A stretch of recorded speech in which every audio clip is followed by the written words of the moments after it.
Diesel की कीमतें फिर बढ़ गई। रोज रोज इसी तरह से डीजल की कीमतें बढ़ती रही तो क्या होगा। हाँ हाँ, सही कहा आपने, पर इसके लिए हम कुछ कर भी नहीं सकते। हाँ, हमारे जैसे किसानों के हाथ में है भी क्या। लगता है सब छोड़ छाड़ के भाग जाऊं। इसका मुझे अब कुछ हल भी नहीं दिखता है।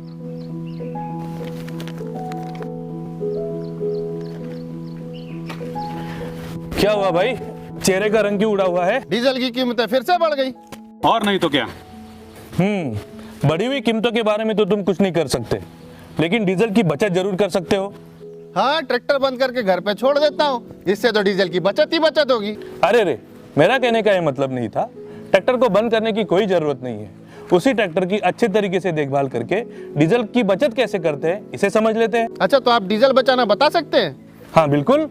सबसे पहले तो ट्रैक्टर की सही तरीके से जांच करें। जैसे कि अगर कहीं से डीजल लीक हो रहा है तो उसे बंद कर दे। अगर काम करते समय 2 मिनट से ज्यादा रुकना पड़े तो इंजन को बंद कर दे। हर ट्रैक्टर की स्पीड रेंज अलग अलग होती है, इसीलिए ध्यान रखें कि काम करते समय सही गियर और सही इंजन आरपीएम का चुनाव करें। इससे डीजल की बचत होगी। अरे रुको रुको भैया, मैं कुछ समझा नहीं, इसे जरा विस्तार से बता पाओगे? बिल्कुल। काम करते समय हाई गियर और लो इंजन आरपीएम का इस्तेमाल करने से डीजल की बचत होगी, और उसी तरह लो गियर और हाई इंजन आरपीएम का इस्तेमाल करने से डीजल की खपत ज्यादा होगी। अच्छा, सही कहा आपने, तभी इंजन दबता है और काला धुआं छोड़ता है। इसीलिए काले धुएं की जांच करें और इंजन को ओवरलोड होने से बचाए।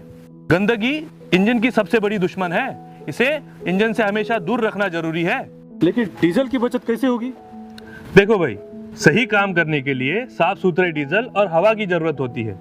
डीजल की शुद्धता तो आप पंप पर जाकर चेक कर सकते हो, लेकिन हवा की शुद्धता एयर फिल्टर पर निर्भर होती है। इसीलिए एयर फिल्टर को समय समय पर साफ रखना बहुत जरूरी है, इससे डीजल की बचत होती है। वाह भाई वाह, ये तो काफी आसान है। इंजन का ख्याल रखो और डीजल बचाओ। सही समझा आपने, लेकिन इसके अलावा भी बहुत सारी चीजें हैं जिससे डीजल की बचत होती है। इन सब चीजों को हम ट्रैक्टर पर जाकर ही समझते हैं। चलो चलो आओ, ट्रैक्टर पर चलते हैं। चलो।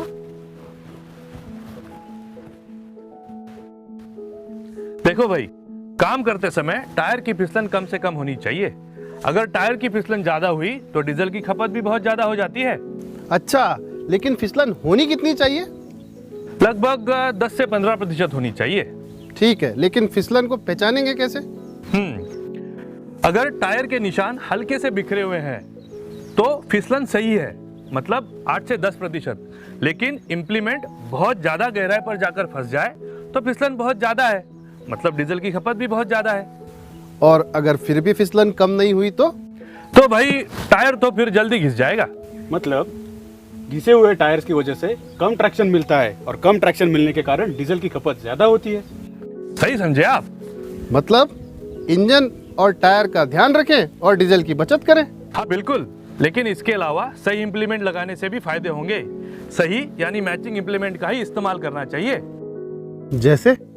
जैसे 2 बॉटम प्लग की जगह 3 बॉटम प्लग का इस्तेमाल करने से पुलिंग पावर ज्यादा लगती है और डीजल की खपत भी ज्यादा हो जाती है। इसका मतलब डीजल बचत के लिए इंजन, टायर और मैचिंग इम्प्लीमेंट, इन सारी चीजों का ध्यान रखना बहुत जरूरी है। सबसे जरूरी बात, अपने खेत की काम की योजना बनाएं, जिसकी वजह से आपका काम पर नियंत्रण रहेगा।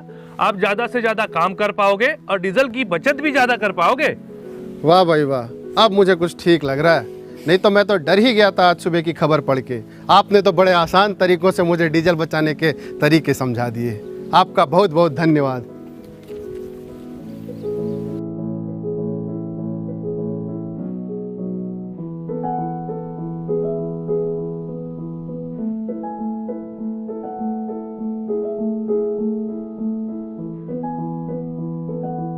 तो दोस्तों, जैसा कि आज हमने सीखा कि आसान तरीकों का इस्तेमाल करके कैसे हम डीजल बचा सकते हैं।